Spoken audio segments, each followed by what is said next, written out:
UP triple SC पेट exam के यदि आप कुछ घंटे पहले या कुछ दिन पहले इस वीडियो को देख रहे हैं तो आपके लिए मैं कहूँगा कि आपके लिए ये वीडियो एक रामबाण साबित होगी। और इस वीडियो में मैं आपके लिए लेकर आया हूँ यूपी ट्रिपल एससी पेट में एक ऐसा क्वेश्चन नहीं है यहाँ पर जो कि प्रीवियस क्वेश्चन में ना पूछा गया हो। हर एक प्रश्न जो है आपको जो है पूछा गया प्रश्न मिलेगा यूपी ट्रिपल एससी पेट एग्जाम में, जो कि आपके यूपी ट्रिपल एससी पेट एग्जाम 2025 में आने के चांसेस हैं। जो 6 से 7 सितंबर को एग्जाम है उसमें इस प्रश्न आपको देखने को मिलेंगे। तो हर भाई हर बहन हर शेरनी यदि जुड़ चुके हैं तो भाई वीडियो को लाइक कर दें और भैया धैर्य बनाए रखने, क्योंकि भाई आपके एग्जाम के बहुत कम टाइम बचा हुआ है और इन प्रश्नों को विद इन सेकेंड्स में हम सॉल्व करेंगे। तो पहला ही प्रश्न आपके नाम में कह रहा है कि भाई लक्षद्वीप की राजधानी क्या है। साथियों लक्षद्वीप की राजधानी क्या है, ये प्रश्न पूछा है यूपी ट्रिपल एससी पेट 2022 में।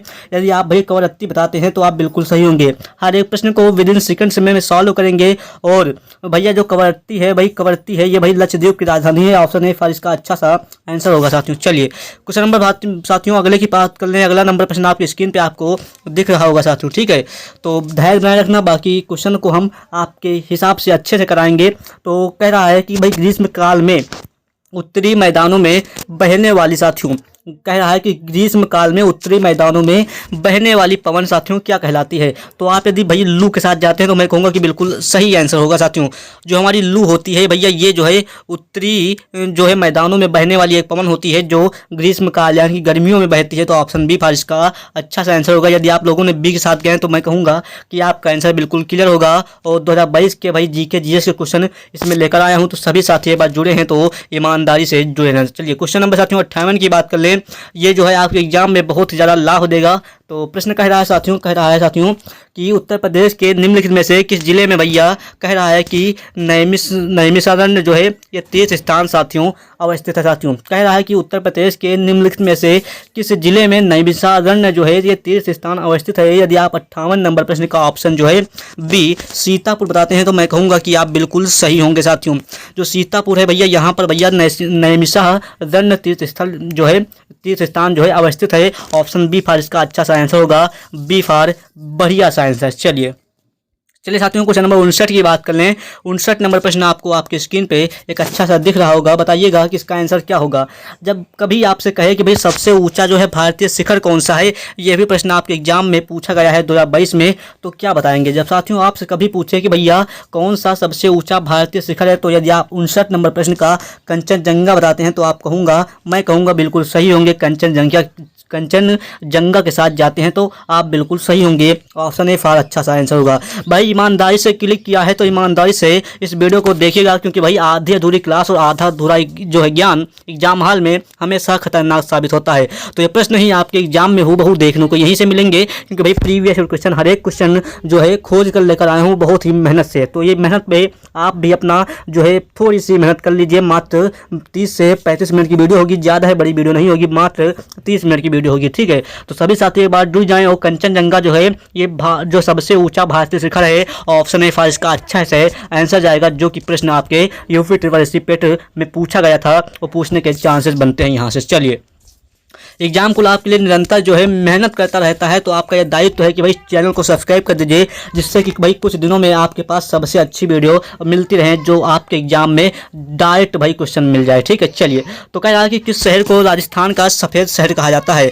साथियों जब आपके एग्जाम में कभी भी पूछे कि किस शहर को राजस्थान का सफ़ेद शहर कहा जाता है तो आप क्या बताएंगे। साथियों भाई ये भी प्रश्न जो आपके एग्जाम में पूछा गया है, तो क्या बताएंगे। सफ़ेद शहर जो है ये राजस्थान के किस शहर को कहा जाता है। तो आप यदि 60 नंबर प्रश्न का ऑप्शन साथियों हमारा उदयपुर बताते हैं तो मैं कहूँगा कि बिल्कुल अच्छा सा आंसर होगा। उदयपुर बी फॉर इसका एक प्यारा सा आंसर जाएगा, जो कि राजस्थान का उदयपुर जो है ये सफ़ेद शहर के नाम से जाना जाता है। चलिए साथियों क्वेश्चन नंबर 61 की बात कर लें, यानी कि 61 नंबर क्वेश्चन आपकी स्क्रीन पे आपको बाकायदा दिख रहा होगा। और इस प्रश्न का आंसर आप लोग गेस करिएगा और कमेंट में देने का प्रयास कीजिएगा। चलिए निम्नलिखित में से जो है एक केंद्र शासित प्रदेश की राजधानी जो है ये नहीं है। साथियों क्या मैंने बताया अभी कि भैया कौन सी एक जो है केंद्र शासित प्रदेश की राजधानी नहीं है, तो मैं कहूँगा कि दमन जो है ये बिल्कुल जो है केंद्र शासित प्रदेश की राजधानी है। और आइजोल ये भी भैया केंद्र शासित प्रदेश की जो है आइजोल जो है ये केंद्र शासित प्रदेश की राजधानी नहीं है। जो कवरत्ती है लक्षद्वीप की, मैंने अभी आपको पहले ही प्रश्न में बताया कि जो कवरत्ती है भाई ये जो है लक्षद्वीप की राजधानी है। बाकी पंडुचेरी भी है लक्षद्वीप जो है उसकी केंद्र शासित प्रदेश की राजधानी है। बाकी जो हमारा आइजोल है साथियों, जो आइजोल है ये भैया हमारी जो है केंद्र शासित प्रदेश की राजधानी नहीं है। तो ऑप्शन बी फार इसका बिल्कुल सा अच्छा सा आंसर होगा। ठीक है, 20 फार इसका आइजोल जो है केंद्र शासित प्रदेश की राजधानी नहीं है। और ये आइजोल जो है किस प्रदेश की राजधानी है जल्दी से कमेंट में फेंक के मारिएगा। चलिए क्वेश्चन नंबर अगले ही बात कर लें, तब तक के लिए आप इस क्वेश्चन का आंसर बताइए। ठीक है, जब कभी आपके एग्जाम में साथियों पूछे कि बिहार का साथियों शोक किसे कहा जाता है साथियों, जब कभी आपके एग्जाम में पूछे कि किस नदी को जो है बिहार का शोक कहा जाता है, यह प्रश्न 2022 में पूछा गया है यूपी SSSC पेट एग्जाम में। चलिए, यदि आप साथियों कोसी के साथ जाते हैं ऑप्शन डी के साथ, तो मैं कहूँगा कि आप भाई आंख मूंद कर बिल्कुल सही होंगे, क्योंकि भाई बिहार का शोक जब कभी आपके एग्जाम में पूछ ले तो आप कहेंगे कि भाई बिहार का शोक जो है ये कोसी नदी को कहा जाता है। ऑप्शन डी फार एकदम दिल से सब्सक्राइब कर दीजिए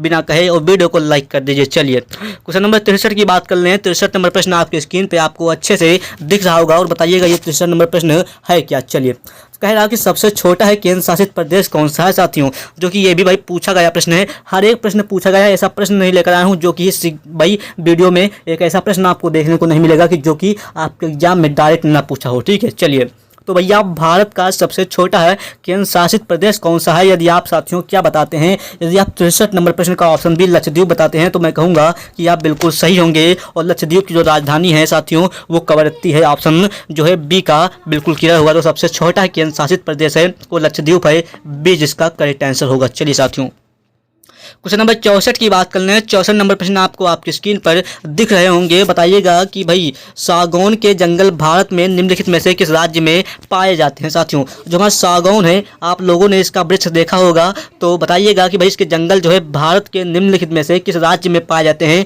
यदि आप क्या बताते हैं, क्या हिमाचल प्रदेश में, तो भाई मैं कहूँगा बिल्कुल नहीं। क्या पंजाब में, तब भी मैं कहूँगा कि बिल्कुल नहीं। ना ही झारखंड में। तो मध्य प्रदेश में भैया, मध्य प्रदेश में जो हमारे हैं ये सागौन के जंगल पाए जाते हैं। ऑप्शन सी फार इसका क्लियर आंसर होगा। सी फार सब्सक्राइब कर दो चैनल को, और सी फार कहो ना कि वीडियो में आपके दम है और वीडियो बहुत ही ज़्यादा अच्छी है। इस तरह के प्रश्न आप एकदम पॉजिटिव प्रश्न कमेंट फेंकिएगा और बताइएगा कि प्रश्न आपको कैसे दिख रहे हैं। चलिए, विश्व को कितने प्रमुख काल क्षेत्र हो टाइम जोन, यानी कि तो कहेगा कि विश्व को कितने प्रमुख काल यानी कि टाइम जोन में विभाजित किया गया है, यानी कि बांटा गया है। तो आप क्या बताएंगे, जो कि 16/10/2022 को शिफ्ट 1 में प्रश्न पूछा गया है यूपी SSSC पेट एग्जाम में। तो प्रश्न का आंसर देने का प्रयास कीजिएगा। यदि आप भाई 24 बताते हैं तो मैं कहूँगा कि आप बिल्कुल सही होंगे, बी जिसका करेक्ट आंसर होगा। क्योंकि भाई जो विश्व के कितने जो प्रमुख काल हैं वो जो 24 टाइम जोन में विभाजित किया गया है, ऑप्शन बी इसका करेक्ट आंसर होगा। चलिए साथियों, क्वेश्चन नंबर आगे बात करें। क्वेश्चन नंबर बहुत ही लेकर आया हूं,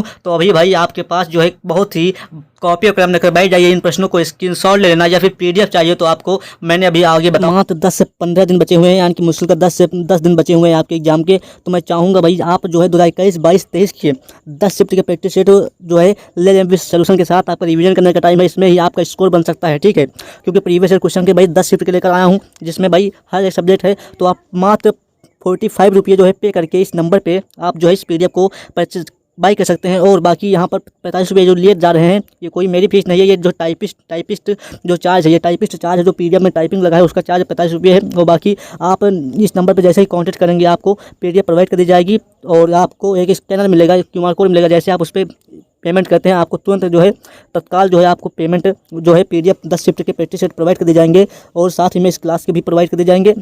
और तो चाहता हूं कि भाई सिलेक्शन लेना है तो भाई ईमानदारी से, क्योंकि आज के 45 रुपये आपके इस सिलेक्शन से ज़्यादा मायने रहते। तो भाई आपको क्या लगता है, आप समझ सकते हैं। तो चलिए बढ़ते हैं। तो कह रहा है भाई 66 नंबर प्रश्न कह रहा है कि उस जंगल का नाम बताइए जिसे पृथ्वी ग्रह के फेफड़े के रूप में जाना जाता है। साथियों यहाँ पर पूछा गया है, एक बार प्रश्न को ध्यान दीजिएगा और बताइएगा साथियों, उस ग्रह का नाम बताइए जिसे जो है पृथ्वी ग्रह के फेफड़े के रूप में जाना जाता है। साथियों यानी कि जैसे हमारा फेफड़ा होता है, वैसे जो पृथ्वी के ग्रह के फेफड़े के रूप में कौन सा जंगल जाना जाता है। यदि आप भैया अमेजन वर्षा वन बताते हैं तो मैं कहूँगा कि आप भाई आंख मूंद कर बिल्कुल सही होंगे, क्योंकि भाई शिफ्ट 2 में प्रश्न पूछा गया है 2022 में, जो कि आपके एग्जाम में हूबहू इस बार भी पूछा जा सकता है। ठीक है, तो 66 नंबर जो प्रश्न का ऑप्शन अमेजन वर्षाजन है, इसको भैया पृथ्वी ग्रह का फेफड़ा कहते हैं, तो 20 का करेक्ट आंसर होगा। चलिए साथियों, क्वेश्चन नंबर साथियों 67 की बात कर लें, 60 जो है 7 नंबर प्रश्न की बात कर लें। कह रहा है साथियों कि इसमें से भैया निम्नलिखित में से कौन सी इजराइल की राजधानी साथियों है। जब कभी आपके एग्जाम में पूछे कि इजराइल की राजधानी कौन सी है, तो यदि आप 67 नंबर प्रश्न का ऑप्शन ए जेरूसलेम बताते हैं तो मैं कहूँगा कि बिल्कुल आप सही होंगे साथियों। जो भैया इजराइल की राजधानी है ये जेरूसलेम है, यानी कि ऑप्शन ए फार इसका अच्छा सा आंसर होगा, जो कि आपके शिफ्ट 1 में पूछा गया है 2022 में। चलिए क्वेश्चन नंबर साथियों 68 नंबर प्रश्न की बात कर लें। भाई कह रहा है, आप सभी साथी देखेंगे यहाँ पर आपको दिख रहा होगा, मुझे उम्मीद है। चलिए, कह रहा है कि भैया निम्नलिखित में से किस गैस को भैया ग्रीन हाउस गैस कहा है कि किस गैस को ग्रीन हाउस गैस के रूप में नहीं जाना जाता है साथियों। प्रश्न बताइएगा, क्या CO2 है, क्या नाइट्रस ऑक्साइड है, क्या मेथेन है, यानी कि CH4, क्या आर्गन है। भाई ग्रीन हाउस गैस के रूप में किसे नहीं जाना जाता है, जो कि शिफ्ट 2 में पूछा गया था आपके एग्जाम में, तो बताइएगा। यदि आप ऑप्शन 68 नंबर प्रश्न के साथ जाते हैं और ऑप्शन सी बताते हैं आर्गन, तो मैं कहूँगा कि बिल्कुल आप सही होंगे। जो 68 नंबर प्रश्न का ऑप्शन है भैया आर्गन गैस को ग्रीन हाउस गैस के रूप में नहीं जाना जाता है। बाकी कार्बन डाइऑक्साइड जो मीथेन है, इन सभी को हमारा ग्रीन हाउस गैस के रूप में जाना जाता है, यानी कि ऑप्शन जो है हमारा सी फार इसका क्लियर आंसर होगा। चलिए साथियों, तो विद इन सेकेंडों में प्रश्न को सॉल्व कराते हैं। यदि भाई कोई भी प्रश्न मुझसे गलती से जो है गलत उसका आंसर जो है गलत हो जाए तो प्लीज़ उसके लिए मैं क्षमा भी चाहता हूं। तो लेकिन भाई वैसे मैं आप सभी लोगों को बताता हूं, समझाते कोई प्रश्न का आंसर कोई और होता है और मैं लगा कि कोई और देता हूँ, ठीक है। तो इससे भाई आपको भी प्रॉब्लम होती है, मुझे भी। तो भाई मैं उम्मीद करूँगा कि भाई आप इसको प्रश्न को समझने का प्रयास करेंगे। यदि कोई प्रश्न आपसे भाई इस वीडियो में आपसे कोई भी मुझसे मतलब कोई भी प्रश्न गलत होता है तो मैं उसके लिए भी क्षमा चाहूँगा, ठीक है। और बाकी यदि कोई क्वेश्चन गलत होता है तो आप भाई बता देना, मैं उसको सुधारने का प्रयास करूंगा। चलिए, तो बाकी क्वेश्चन सभी हम आपको अच्छे से पढ़ाएंगे, बिल्कुल रुके और बिना थके। चलिए, हरित लेखांकन यानी कि ग्रीन अकाउंटिंग, यानी कि ग्रीन अकाउंटिंग का अर्थ है कि आकलन को ध्यान में रखते हुए देश की राष्ट्रीय आय का मापन। तो बताइएगा क्या है। 69 नंबर प्रश्न का ऑप्शन है डी बताते हैं, प्रदूषण एवं पर्यावरण हानि जो है ये हरित लेखांकन यानी कि ग्रीन अकाउंटिंग का अर्थ है कि प्रदूषण एवं पर्यावरण हानि जो है के आकलन को ध्यान में रखते हुए देश की राष्ट्रीय आय का मापन। ऑप्शन डी फार बिल्कुल अच्छा सा आंसर होगा, जो कि आपके एग्जाम में पूछा गया है शिफ्ट 1 में। चलिए, क्वेश्चन नंबर 70 की बात कर लें। 70 नंबर प्रश्न आपके स्क्रीन पे आपको दिख रहा होगा। बताइएगा कि भाई कह रहा है कि निम्नलिखित में से कौन सी ओमान की राजधानी है साथियों। कौन सी जो है ओमान की राजधानी है। यदि आप ऑप्शन डी मस्कट बताते हैं तो मैं कहूँगा कि आप बिल्कुल सही होंगे। डी फार इसका दिल से सब्सक्राइब कर दो, दिल से लाइक कर दो कि ओमान की जो राजधानी है वो मस्कट है। डी फार इसका दिलदार आंसर होगा। चलिए साथियों, आपको 71 नंबर प्रश्न की ओर आपकी सैर कराते हैं और बताते हैं इसका आंसर क्या होगा। तो भाई कहिएगा कि निम्नलिखित में से हंगरी की राष्ट्रीय मुद्रा साथियों क्या है। पूछा है कि हंगरी देश की राष्ट्रीय यानी कि नेशनल करेंसी क्या है, तो आप क्या बताएंगे। यदि आप 71 नंबर प्रश्न का ऑप्शन साथियों हंगेरियन फोरिन बताते हैं तो मैं कहूँगा आप बिल्कुल सही होंगे। ऑप्शन ए के साथ आपका आंसर जाएगा। चलिए साथियों, क्वेश्चन नंबर 72 की बात कर लें। 72 नंबर प्रश्न आपको आपके स्क्रीन पर अच्छे से दिख रहा होगा, तो इसका आंसर देने का प्रयास कीजिएगा कि निम्नलिखित में से विश्व का कौन सा बड़ा नदी द्वीप है साथियों। सबसे बड़ा पूछा यहाँ पर किसका, विश्व का। तो सबसे बड़ा जब पूछे आपके एग्जाम में कि सबसे बड़ा जो है नदी द्वीप कौन सा है, तो आप क्या बताएंगे, जो कि आपके शिफ्ट 1 में पूछा गया प्रश्न है। तो यदि 72 नंबर प्रश्न का ऑप्शन डी माजुली द्वीप बताते हैं तो मैं कहूँगा कि भाई बिल्कुल आप सही होंगे। जो भैया विश्व का सबसे बड़ा जो नदी द्वीप है वो माजुली द्वीप है। ऑप्शन डी फार दिल से सब्सक्राइब कर दो दिलदार तरीके से। चलिए, 73 नंबर प्रश्न की बात करें। भाई ग्लोबल वार्मिंग का अपेक्षित परिणाम है साथियों। जब कभी आपके एग्जाम में पूछे कि ग्लोबल वार्मिंग का अपेक्षित परिणाम क्या है, तो आप क्या बताएंगे। यदि आप ऑप्शन जो है हमारा इसका थोड़ा सा ऊपर कर लें तो मैं आपको बताऊं। यदि आप ऑप्शन जो है बी बताते हैं समुद्र के स्तर में वृद्धि, तो आप भी सही होंगे। तटीय रेखा में परिवर्तन, तब भी आप सही होंगे। और फसल पैटर्न में भाई परिवर्तन, तब भी आप सही होंगे। यानी कि ऑप्शन ए के साथ आ जाएगा सभी। ये सभी जो है हमारे सही होंगे। ग्लोबल वार्मिंग का जो अपेक्षित परिणाम है ये तीनों के तीनों है, यानी कि ऑप्शन ए फार बिल्कुल अच्छा सा आंसर होगा। चलिए, क्वेश्चन नंबर साथियों बात कर लें 74 नंबर प्रश्न की। 74 नंबर प्रश्न आपको आपके स्क्रीन पर दिख रहा होगा। इस प्रश्न को समझने का प्रयास कीजिएगा साथियों कि निम्नलिखित में से पोलैंड की राष्ट्रीय मुद्रा यानी कि नेशनल करेंसी क्या है पोलैंड की, ठीक है। पोलैंड की जो है राष्ट्रीय मुद्रा क्या है, तो आप क्या बताएंगे। यदि आप साथियों 74 नंबर प्रश्न का ऑप्शन हमारा भाई जलाटी बताते हैं तो बिल्कुल सही होंगे। जो 74 नंबर प्रश्न का ऑप्शन बी जाएगा बिल्कुल सही होगा। जो पोलैंड की राजधानी जो राष्ट्रीय मुद्रा है वो जलाटी है। ऑप्शन बी फॉर इसका अच्छा सा आंसर होगा साथियों। चलिए क्वेश्चन नंबर अगले की बात कर लें। आपको अगला ही प्रश्न आपके स्क्रीन पर दिख रहा होगा। चलिए साथियों ये पहला प्रश्न थोड़ा सा ब्लर है, बाकी सारे प्रश्न HD क्वालिटी में है। बाकी यहाँ पर देखिएगा कि निम्नलिखित में से कौन सी पृथ्वी का सबसे बड़ा अंतःस्थलीय जो है जल निकाय है साथियों।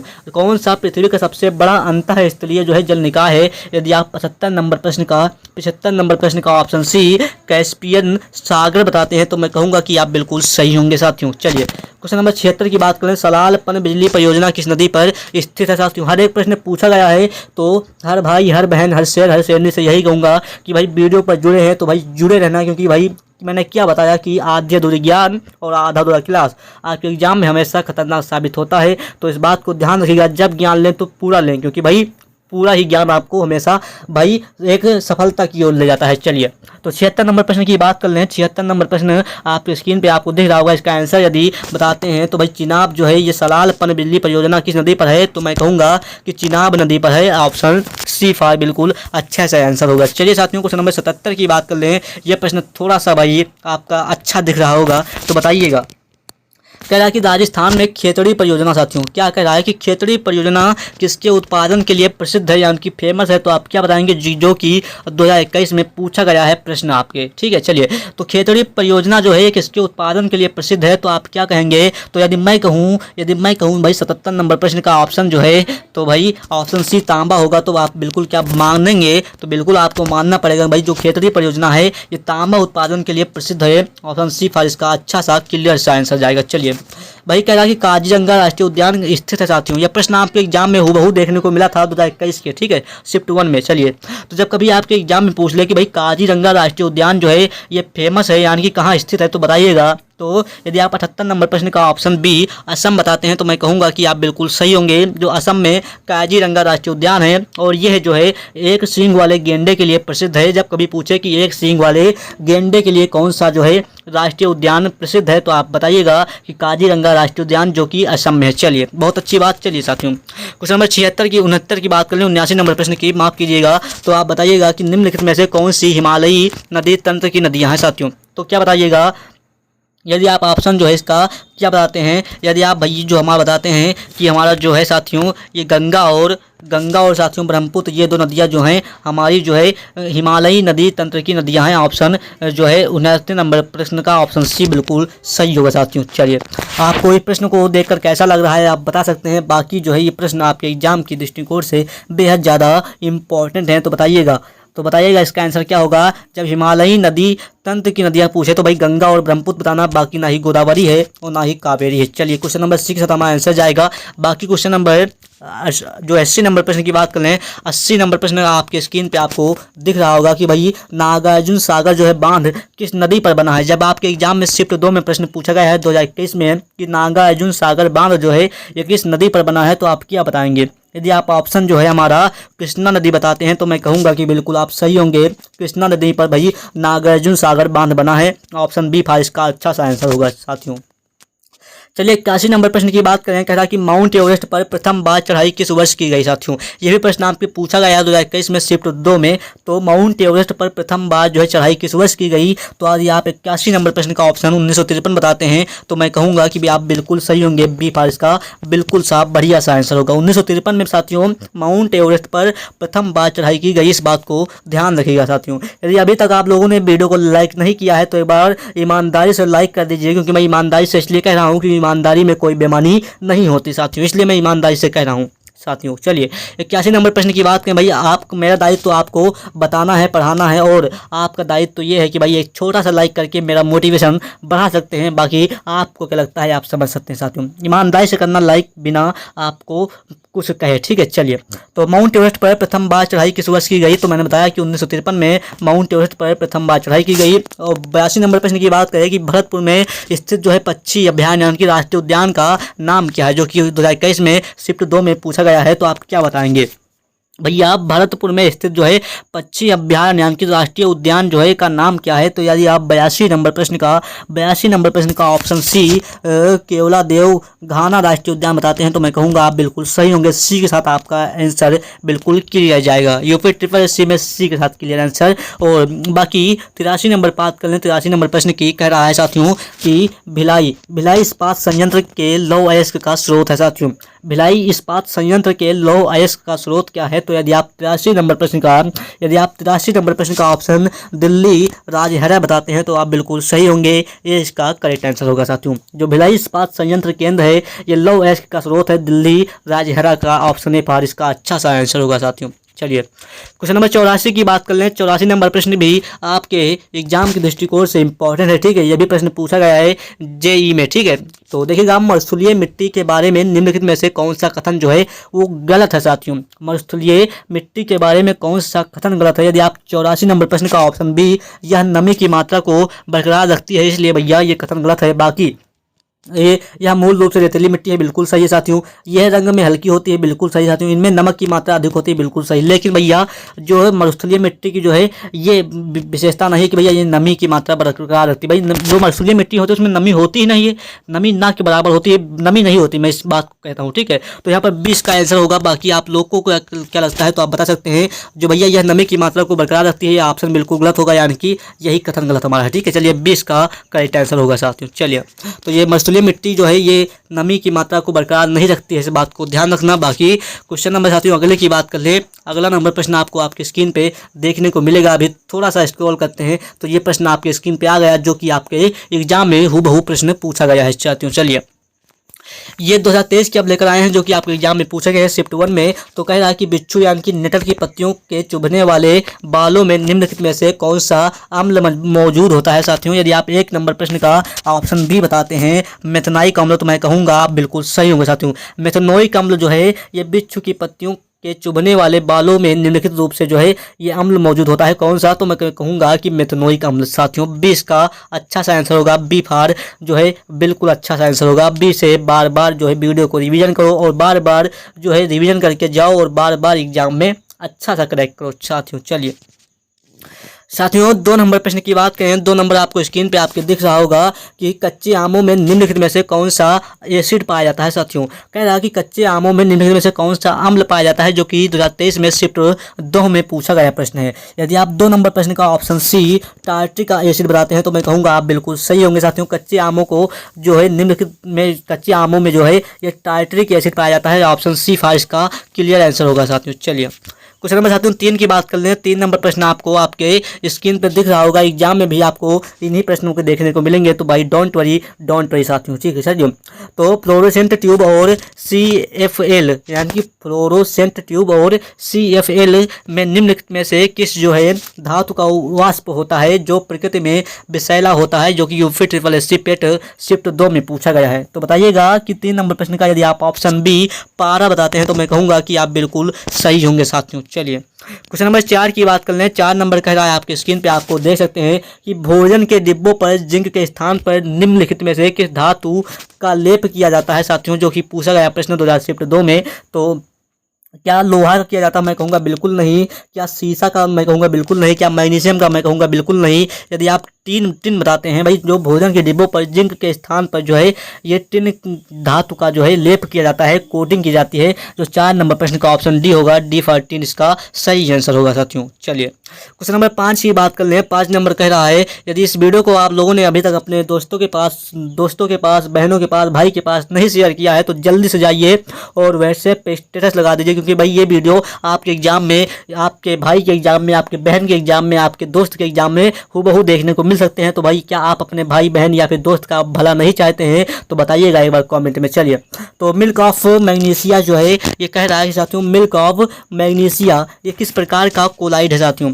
मिल्क ऑफ मैग्नीशिया किस प्रकार का कोलाइड है? यदि आप 5 नंबर प्रश्न का ऑप्शन डी सोल बताते हैं तो मैं कहूँगा कि आप बिल्कुल सही होंगे साथियों। जो सोल है ये मिल्क ऑफ मैग्नीशिया का एक प्रकार का कोलाइड है। चलिए, डी इसका अच्छा सा आंसर होगा साथियों। चलिए, क्वेश्चन नंबर 6 की बात कर लें। 6 नंबर प्रश्न आपको आपके स्क्रीन पर बाकायदा दिख रहा होगा। कह रहा है साथियों कि निम्नलिखित में से कौन सा कार्बनिक यौगिक जो है मानव शरीर में प्रोटोप्लाज्म को जमा देता है साथियों, जो कि आपके एग्जाम में पूछा गया है शिफ्ट 1 में 2023 में यूपी ट्रिपल एससी पेट में साथियों। कह रहा है कि 6 नंबर प्रश्न का यदि आप ऑप्शन साथियों सभी साथी यदि मिथनॉल बताते हैं तो मैं कहूँगा कि बिल्कुल सही होंगे कि भैया एक ऐसा मिथनॉल जो है एक ऐसा कार्बनिक यौगिक है जो मानव शरीर में प्रोटोप्लाज्म को जमा देता है। ऑप्शन ए फॉर इसका अच्छा सा आंसर होगा साथियों। चलिए, क्वेश्चन नंबर 7 की बात कर लें। 7 नंबर प्रश्न आपको आपके स्क्रीन पर दिख रहा होगा। कह रहा है साथियों कि निम्नलिखित में से किसे वुड अल्कोहल के रूप में जाना जाता है साथियों? वुड अल्कोहल के रूप में किसे जाना जाता है? तो जो शिफ्ट 2 में वीडियो के एग्जाम में पूछा गया साथियों, तो ये यूपी ट्रिपल एससी पेट में भी पूछ सकता है कि भैया वुड अल्कोहल के रूप में किसे जाना जाता है। तो यदि आप 7 नंबर प्रश्न का ऑप्शन डी मेथनॉल बताते हैं तो भैया मैं कहूँगा कि बिल्कुल सही होंगे। अल्कोहल फॉर मेथनॉल इसका सही आंसर होगा, डी इसका करेक्ट आंसर होगा साथियों। चलिए, तो सब्सक्राइब नहीं किया तो एक बार जोरदार तरीके से सब्सक्राइब के वाले बटन पे आप क्लिक कर सकते हैं। बाकी आपको यदि नहीं वीडियो चाहिए तो इनसे रिलेटेड वीडियो चाहिए तो ठीक है, क्योंकि आपके लिए एग्जाम को स्टडी निरंतर मेहनत करता है और निरंतर करता रहेगा, तो आपके लिए हमेशा खड़ा है। कोई भी समस्या हो, कोई भी प्रॉब्लम हो तो भैया एक बार जो कमेंट बॉक्स आपके लिए खाली पड़ा है, जाइएगा एक बार अपनी प्रॉब्लम को बताइएगा, मैं उसका सलूशन आपको बताऊंगा। ठीक है, चलिए, तो 8 नंबर प्रश्न कह रहा है साथियों कि भैया आग के पास किस रसायन का अत्यधिक सूखा पाउडर छोड़ने से CO2 यानी कि कार्बन डाइऑक्साइड गैस निकलती है साथियों? तो आग के पास किस रसायन का अत्यधिक सूखा पाउडर यदि छोड़ दें तो CO2 गैस निकलेगी, तो कौन सा पाउडर होगा बताइए जल्दी से। तो यदि 8 नंबर प्रश्न का ऑप्शन आप सभी साथी सोडियम बाइकार्बोनेट बताते हैं तो मैं कहूँगा कि आप बिल्कुल सही होंगे कि यूपी ट्रिपल एससी पेट 2023 में पूछा गया था शिफ्ट सेकंड में। ठीक है, चलिए, तो सोडियम जो बाइकार्बोनेट होता है ये भैया एक ऐसा रासायनिक जो है अत्यधिक सूखा पाउडर होता है जिसे छोड़ने पर यदि हम छोड़ते हैं आग के पास तो उसमें से CO2 गैस निकलती है। चलिए साथियों, क्वेश्चन नंबर डी इसका अच्छा सा आंसर होगा। तो क्वेश्चन नंबर साथियों 9 की बात कर लें। 9 नंबर प्रश्न आपको आपके स्क्रीन पर अच्छे से दिख रहा होगा, तो बताइएगा कि भैया निम्नलिखित में से किसका जलीय घोल जो है आंखों के लिए कमजोर यानी कि पूतरोधी एंटीसेप्टिक के रूप में प्रयोग किया जाता है साथियों? तो किसका जलीय घोल जो है आंखों के लिए कमजोर पूतरोधी एंटीसेप्टिक के रूप में प्रयोग किया जाता है? तो आप क्या बताएंगे? यदि आप ऑप्शन 9 नंबर का यदि 9 नंबर ऑप्शन का ए बोरिक एसिड बताते हैं तो मैं आपको कहूँगा कि आप बिल्कुल सही होंगे। ऑप्शन ए फारिश का अच्छा सा आंसर जाएगा। क्वेश्चन नंबर साथियों 10 की बात कर लें। 10 नंबर प्रश्न आपको आपके स्क्रीन पे दिख रहा होगा, ये देखिए। तो ये देखिए जो प्रश्न आया इसको बताइएगा कि निम्नलिखित में से साथियों निम्नलिखित में से किस गैस को ग्रीन हाउस गैस के रूप में नहीं जाना जाता है? तो भाई कौन सी गैस है? यदि 10 नंबर का डी ऑप्शन बताते हैं तो मैं कहूँगा कि बिल्कुल सही है। जो आर्गन है इसको भैया ग्रीन हाउस गैस के रूप में नहीं जाना जाता। ये 2022 में पूछा गया, 2023 में पूछा गया। ठीक है साथियों, तो मैंने इसको अभी आगे कराया था ना, तो वही प्रश्न रिपीट हुआ कि नहीं हुआ बताइए? तो आगे चल के कोई भी प्रश्न रिपीट हो सकता है, तो मैं कहूँगा कि वीडियो को आप लोग शेयर कर दीजिए और भाई लाइक कर दीजिए और इस वीडियो को अभी तक अंत तक देखना चाहते हैं। ठीक है, तो भाई ग्रीन हाउस गैस जो है हमारी वो कार्बन डाइऑक्साइड यानी कि CO2 भी है, मेथेन भी है, नाइट्रस ऑक्साइड भी है, लेकिन भैया हमारी जो आर्गन गैस है ये भैया ग्रीन हाउस गैस नहीं है। इस बात को अच्छे से बाकायदा आप ध्यान रखना। ठीक है, चलिए, तो 2024 में पेट के एग्जाम हुए नहीं, लेकिन बाकी आपके 25 में ये प्रश्न आने के चांसेस आपको यहाँ से बनते हैं। तो सभी अम्लों में समान तत्व कौन से होते हैं? तो यदि आप ऑप्शन साथियों 11 नंबर का हाइड्रोजन बताते हैं तो मैं कहूँगा आप बिल्कुल सही होंगे। भाई सभी अम्लों में सभी एसिड में भाई समान तत्व हाइड्रोजन होता है। ऑप्शन ए फॉर इसका अच्छा सा आंसर जाएगा साथियों। चलिए, क्वेश्चन नंबर साथियों बात कर लें 12 नंबर प्रश्न की। 12 नंबर प्रश्न आपको आपके स्क्रीन पे बाकायदा दिख रहा होगा कि निम्नलिखित में से कौन सी गैस जो है ये ग्लोबल वार्मिंग के लिए जिम्मेदार है साथियों? ग्लोबल वार्मिंग के लिए कौन सी गैस जिम्मेदार है, जो कि 2022 में शिफ्ट 1 में पूछा गया है यूपी ट्रिपल एससी पेट एग्जाम में? तो यदि आप 22 नंबर प्रश्न का ऑप्शन साथियों 22 नंबर का ग्रीन हाउस गैस बताते हैं तो मैं कहूँगा कि बिल्कुल सही हो गए साथियों। जो ग्रीन हाउस गैस होती है ये गैस जो है एक ऐसी गैस होती है कि भाई ग्लोबल वार्मिंग के लिए जिम्मेदार होती है। ऑप्शन बी फार इसका अच्छा सा बढ़िया सा आंसर होगा साथियों। चलिए, क्वेश्चन नंबर साथियों बात कर लें 13 नंबर प्रश्न की, जो हमारी ये हो गई 13 नंबर प्रश्न आपको आपके स्क्रीन में दिख रहा होगा। बताइएगा, इसका आंसर देने का प्रयास कीजिएगा कि भाई कौन सा वनस्पति जो है ये रेशा नहीं है साथियों। क्या जूट है, कॉटन है, फ्लेक्स है या फिर नायलॉन है साथियों। तो कौन सा वनस्पति जो है ये रेशा नहीं है, तो यदि आप 13 नंबर प्रश्न का ऑप्शन सी बताते हैं नायलॉन, तो मैं कहूँगा कि आप बिल्कुल सही होंगे साथियों। सी फारिश का क्लियर आंसर होगा। बाकी 14 नंबर प्रश्न कह रहा है कि पेनिसिलिन जिसे एंटीबायोटिक के रूप में प्रयोग किया जाता है, प्राप्त किया जाता है किससे, तो आप क्या बताएंगे भैया। जो पेनिसिलिन है जिसे एंटीबायोटिक के रूप में प्रयोग किया जाता है, ये प्राप्त किससे किया जाता है, क्या कवक से, लाइकेन, शैवाल या फिर बैक्टीरिया से। यदि आप 14 नंबर प्रश्न का ऑप्शन साथियों कवक बताते हैं तो मैं कहूँगा कि आप बिल्कुल सही होंगे। जो कवक होता है इससे भैया एंटीबायोटिक के रूप में प्रयोग किया जाता है किसे, पेनिसिलिन को, जो कि कवक से प्राप्त किया जाता है। आपके एग्जाम में पूछा गया प्रश्न है साथियों। चलिए क्वेश्चन नंबर आपको देखकर आपको बहुत अच्छा लग रहा होगा, तो मैं कहूँगा कि भाई झूठी मुस्कुराहट अच्छी नहीं होती। एक बार लाइक कर दें, एक बार लाइक करके मुझे भी अपना एक मुस्कुराहट देने का मौका दें साथियों। चलिए क्वेश्चन नंबर 15 की बात कर लें। कह रहा है साथियों कि भैया निम्नलिखित में से किस गैस का प्रयोग जो है फलों को असमय पकाने के लिए किया जाता है साथियों। फलों को पकाने के लिए कौन सी गैस का प्रयोग किया जाता है। यदि आप 15 नंबर प्रश्न का ऑप्शन बी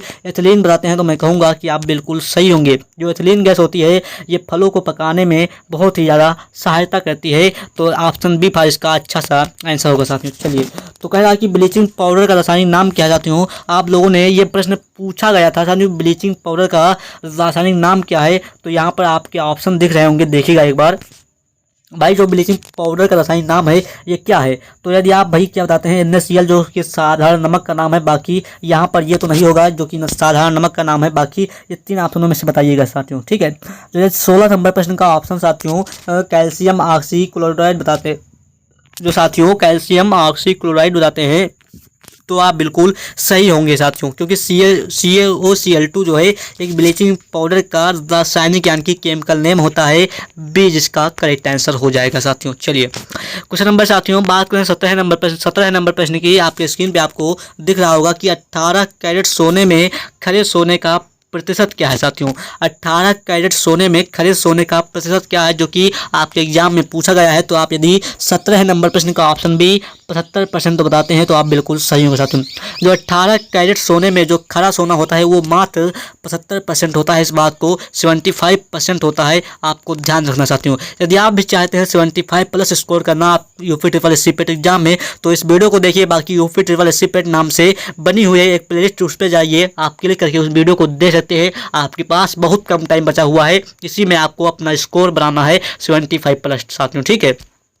बाकी क्वेश्चन नंबर 18 की बात कर लें। और अभी तक आप लोगों ने कुछ नहीं पढ़ा, आपको लगता है कि मुझसे भाई एग्जाम शायद ना हो पाए। अच्छा तो भाई आपको मैं 2021, 22, 23 के सभी शिफ्ट के हर एक विषय के आपको PDF मैंने प्रोवाइड कर रहा हूँ साथियों। आपको नंबर अभी दिखेगा, उस पर आप जैसे ही कॉन्टेक्ट करेंगे आपको भाई PDF प्रोवाइड कर दी जाएगी। बाकी आपके एग्जाम के बहुत कम टाइम बचा हुआ है, आप समझ सकते हैं मुझे क्या करना है साथियों। चलिए निम्नलिखित में से कौन सी हरित गृह गैस नहीं है साथियों, जो कि 2021 शिफ्ट 2 में पूछा गया प्रश्न है। यदि आप 18 नंबर प्रश्न का ऑप्शन बी नाइट्रोजन बताते हैं तो मैं कहूंगा कि आप बिल्कुल सही होंगे। जो नाइट्रोजन गैस है ये भैया एक हरित गैस नहीं है, हरित गृह गैस नहीं है। ऑप्शन बी फार इसका अच्छा सा आंसर होगा साथियों। चलिए क्वेश्चन नंबर 19 की बात कर लें। 19 नंबर प्रश्न आपको एक बार दिख रहा होगा, तो बताइएगा कि निम्नलिखित में से कौन सा यौगिक जो है ये संगमरमर का एक प्रमुख घटक है साथियों। जो संगमरमर का एक प्रमुख घटक कौन सा है, यहाँ पर आपको ऑप्शन इस पेज पे दिखेंगे, देखिएगा यहाँ पर नहीं दिख रहे हैं साथियों तो उसके लिए मैं क्षमा चाहता हूँ, लेकिन इस प्रश्न को भी आप लोग बताइएगा कि यहाँ पर उसका कमेंट आप आंसर उसका जो आंसर है आप कमेंट में दीजिएगा। उससे पहले इस प्रश्न को बताइएगा कि भाई इनमें से किस राज्य में सबसे पहले देवनागरी लिपि का प्रयोग हुआ साथियों। देवनागरी लिपि का प्रयोग जो है ये किस राज्य में हुआ, तो यदि आप ऑप्शन ए गुजरात बताते हैं तो मैं आपको कहूँगा कि आप बिल्कुल सही होंगे साथियों। जो गुजरात में भाई सबसे पहले देवनागरी लिपि का प्रयोग हुआ साथियों। चलिए तो यहाँ पर देवनागरी लिपि मूलतः क्या है साथियों। जो देवनागरी लिपि है ये मूलतः क्या है, तो आप साथियों यदि अक्षरात्मक बताते हैं तो मैं कहूँगा कि बिल्कुल सही होंगे। जो देवनागरी लिपि है एक अक्षरात्मक जो है लिपि है, ऑप्शन इसका डी फॉर दिल से अच्छा आंसर होगा साथियों। चलिए क्वेश्चन नंबर साथियों 42 की बात कर लें। 42 नंबर प्रश्न आपको आपके स्क्रीन पे दिख रहा होगा कि देवनागरी लिपि में किए गए सुधारों में पंचमाक्षर के बदले अनुस्वार के प्रयोग का सुझाव इनमें से किसने दिया था। तो यदि आप 42 नंबर प्रश्न का ऑप्शन सभी साथी श्याम सुंदर दास बताते हैं तो मैं कहूँगा कि बिल्कुल सही होगा, क्योंकि भाई श्याम सुंदर दास ने देवनागरी लिपि में किए गए सुधारों में पंचमाक्षर के बदले अनुस्वार का प्रयोग जो है करने का सुझाव दिया था। किसने? श्याम सुंदर दास ने। ऑप्शन ए फार इसका अच्छा सा आंसर होगा साथियों। चलिए क्वेश्चन नंबर बात कर लें कि हिंदी भाषा कौन सी लिपि में लिखते हैं साथियों। जो हिंदी हमारी भाषा है इसको कौन सी लिपि में लिखते हैं, तो यदि आप देवनागरी लिपि बताते हैं तो मैं कहूँगा कि आप बिल्कुल सही होंगे। जो देवनागरी लिपि में भैया हिंदी भाषा को लिखते हैं साथियों। चलिए, भारतीय संविधान के किस भाग में राजभाषा का प्रावधान है साथियों। भारतीय संविधान के किस भाग में राजभाषा का प्रावधान है। जो राजभाषा है वो हिंदी है। तो आप 46 नंबर प्रश्न का यदि आप ऑप्शन सभी भाग 17 बताते हैं तो मैं कहूँगा कि आप बिल्कुल सही होंगे साथियों। जो राजभाषा का प्रावधान है वो भाग 17 में है, पार्ट 17 में है। ऑप्शन सी फार इसका क्लियर आंसर होगा साथियों। चलिए, तो प्रश्न यहीं तक थे। मुझे उम्मीद है कि आप सभी लोगों को ये प्रश्न अच्छे लगे होंगे। यदि आपको इनसे भी अच्छे प्रश्न चाहिए तो चैनल को सब्सक्राइब कर दीजिए और चैनल के होम पेज पे जाइएगा। आपको प्लेलिस्ट वाला ऑप्शन दिख रहा होगा। जैसे उस पर आप क्लिक करते हैं तो आपको यूपी ट्रिपल एससी पेट नाम से मात्र एक प्लेलिस्ट दिखेगी। जैसे उस पर आप क्लिक करते हैं उस पर भाई 10 से 15 से 20 मिनट वीडियो हैं, ठीक है। हर एक वीडियो भाई 20 से 25 मिनट की वीडियो है, 30 मिनट की वीडियो है। जल्दी से जाइए उन वीडियो को हाई स्पीड करके यानी कि 2x पर देख लीजिए, जिससे कि आपका रिविजन भाई तरीके से होगा और जो कि आपके एग्जाम में हूबहू प्रश्न देखने को मिलेंगे। बाकी कैसी लगी आपको वीडियो आप कमेंट में आपके लिए कमेंट बॉक्स खाली पड़ा हुआ है, तो जल्दी से जाइए अपनी राय कमेंट में बताइए। फिर मिलते हैं अगली वीडियो में आपके एग्जाम को स्कोर को और बेहतर बनाने के लिए। तब तक के लिए धन्यवाद।